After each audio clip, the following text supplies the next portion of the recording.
let's hear it, Tampa Bay. The hottest city in America. It makes you absolutely world class. A national map of sustainable communities. It all starts in Tampa. This is the stuff that makes Tampa the place you want to live.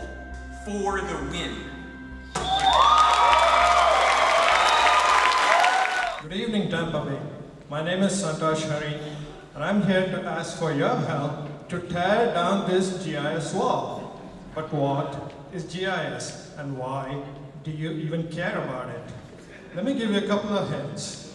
Every day, hundreds of thousands of users use mobile phone apps like these to get cheapest gas, and it's based on location.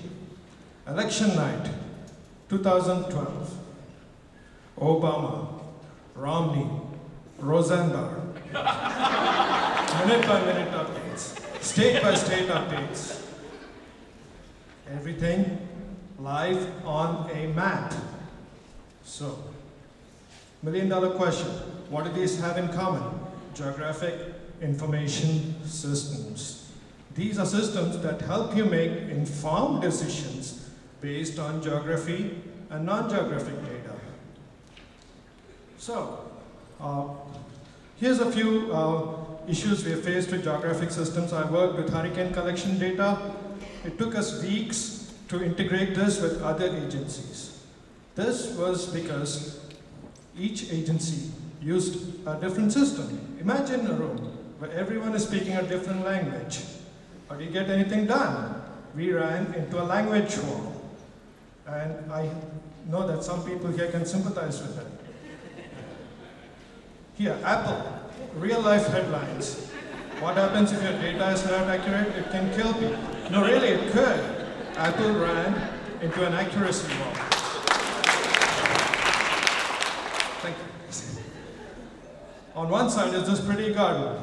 Other side is the rest of the world looking in because of costs. GIS systems are expensive, and we are going to fix this. But let's take a look at the history of GIS systems.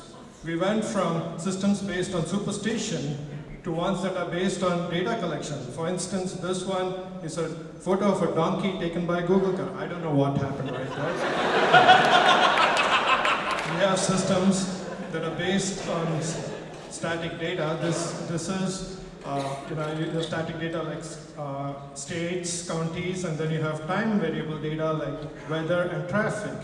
Advanced systems, these are the ones that help you make the informed decisions, and they're based on data analytics. They combine geographic and non-geographic data.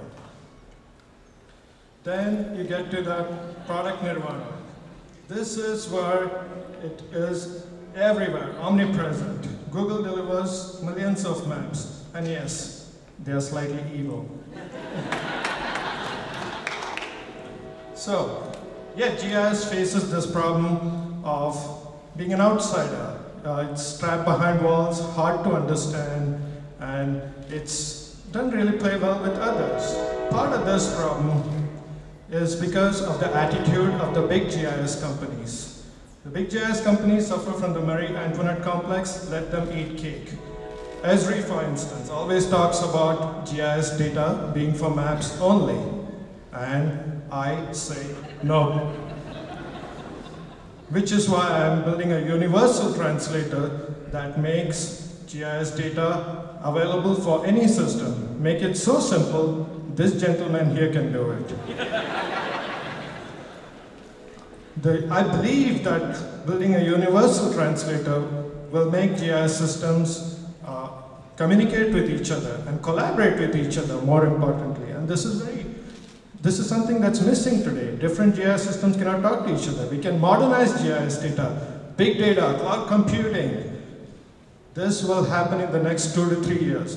The question is, who's going to be at the forefront?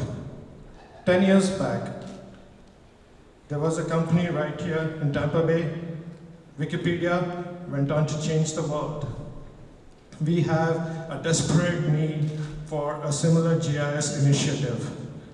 So, Carpe Diem Tampa, seize the day. Yes. Let's I want you, your passion, your experience to ignite a GIS revolution and help build apps that can change the world. So together everyone, let's tear down this GIS wall. Thank you.